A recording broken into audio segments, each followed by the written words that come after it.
The fight against the Confederate flag is reaching Capitol Hill. To talk about this, we're joined now by South Carolina Representative Mark Sanford. Thank you so much for being with us, Congressman. Yes, sir. What is your reaction to the Confederate flag debate and how it's spread? Does it surprise you at all that South Carolina legislators are voting to start the debate on whether to take the flag down? No, it's been a long brewing issue. You know, a compromise was reached 15 years ago that brought the state, the Confederate flag off the state capitol and onto the state grounds in a place of memorial. Currently at that time, there was an African-American monument that was built, but there was still an uneasy truce that has held for the last 15 years or so.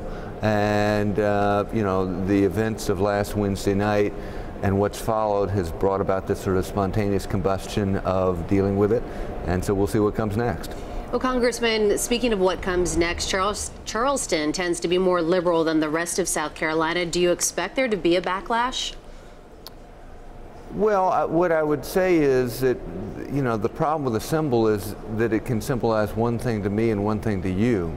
And people, come to believe very, very strongly in what that symbol represents on both sides of the argument. So, yeah, the coast of South Carolina is, I wouldn't say more progressive. I don't want to claim a ground there, but maybe a little bit more libertine in its ways. The upstate, a little bit maybe less so. And as a consequence, you have a lot of folks who have deeply held beliefs and they're earnest in these beliefs about the flag not representing slavery, but for them, representing their heritage. And they may have had a great-grandfather who died in the war between the states. There were 20,000 soldiers killed in the Civil War.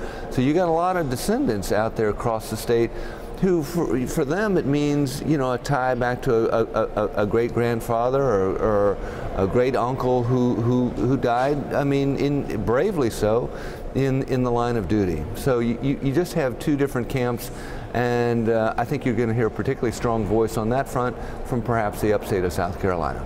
Congressman, some have argued that this discussion over the flag is perhaps a distraction from some of the larger issues facing African Americans in this country, and also other issues that are tied to that, gun control and what have you. Do you think this is the right time to debate this? I think it could have been done in maybe more tranquil waters. There's real emotion attached right now, given the tragedy of what occurred. The burials have not yet taken place. Clementa Pinckney, who I served with for 8 years, he was in the state Senate while I was governor. His service is going to be on Friday. The president's, in fact, coming to that service. So I think that there's still some mourning to be done before you get into rigorous debates on these fronts, but that isn't how this battle unfolded, and so I think people are going to deal with it as it's come, which is I have.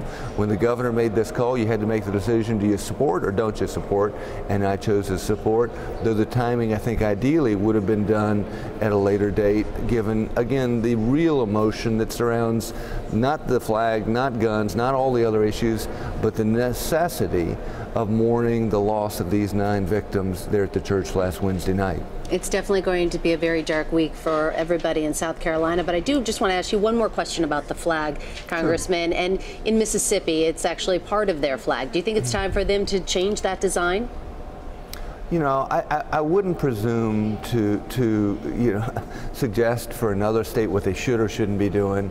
I think what we have to be careful about is becoming too politically correct, too sensitive. The reality of the South is that the Confederacy was part of our history. And I think that, the old saying is, those who don't learn from history are doomed to repeat it. So the idea of clearing from any corner of the South vestiges of our past, I think, would be a mistake. I think that there's real learning to be done in looking back on those times, on both the bright spots and the dark spots. And so, I wouldn't suggest what should or shouldn't come next on a flag, but there are a whole lot of monuments scattered across South Carolina and other states that I think, if you get into a second and third debate on that, I think it's, I think ultimately counterproductive. Representative Mark Sanford, thank you so much for being with us, sir. We appreciate it. Yes, sir. Thank you.